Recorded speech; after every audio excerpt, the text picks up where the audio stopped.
BRS బీజేపీలే లక్ష్యంగా CM Revanth Reddy Lok Sabha ఎన్నికల ప్రచారాన్ని నిర్వహిస్తున్నారు. రెండు పార్టీలపై ముఖ్యమంత్రి చేసిన ఆరోపణలు సంచలనంగా మారాయి. మరోవైపు రైతు రుణమాఫీపై సీఎం రేవంత్ రెడ్డి కీలక ప్రకటన చేశారు.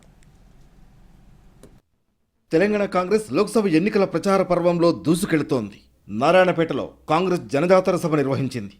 ఈ సభా వేదిక నుంచి సీఎం రేవంత్ రెడ్డి కీలక హామీలు ఇచ్చారు. బీజేపీ బీఆర్ఎస్ పై ఆరోపణలు చేశారు.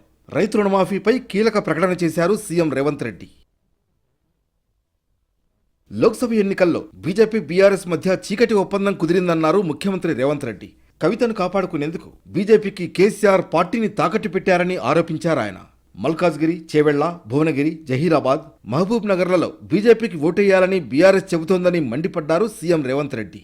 కేసీఆర్ బిడ్డ బెయిల్ కోసం ఇవాళ కాంగ్రెస్ ను ఓడించడం కోసం నరేంద్ర మోడీతో చీకటి ఒప్పందంలో భాగంగా మహబూబ్ నగర్, చేవెళ్ల, మల్కాజ్గిరి, భువనగిరి, జహీరాబాద్ 5 పార్లమెంట్లలో చంద్రశేఖర్ రావు నరేంద్ర మోడీని గెలిపించడానికి సుపారీ తీసుకొని బీఆర్ఎస్ కార్యకర్తలు ఇవాళ బొందబెట్టి వాళ్ళ ఆత్మ గౌరవాన్ని మోడీ కాళ్ళ దగ్గర తాకట్టు పెట్టిండు. బీఆర్ఎస్ నాయకులారా, మీరు ఆలోచన చెయ్యండి. ఆగస్టు 15 లోపు ఏకకాలంలో రైతు రుణమాఫీ చేస్తామని హామీ ఇచ్చారు సీఎం రేవంత్ రెడ్డి. వచ్చే సీజన్ నుంచి ధాన్యానికి క్వింటాకు 500 రూపాయల బోనస్ ఇస్తామన్నారు సీఎం రేవంత్ రెడ్డి. ఎట్లయితే ఆర్టీసీ ఉచిత ప్రయాణం ఇచ్చినో, ఎట్లయితే 500 రూపాయలకు సిలిండర్ ఇచ్చినో, అట్లనే 15 ఆగస్టు లోపల 2 లక్షల రూపాయల రైతు రుణమాఫీ చేస్తా.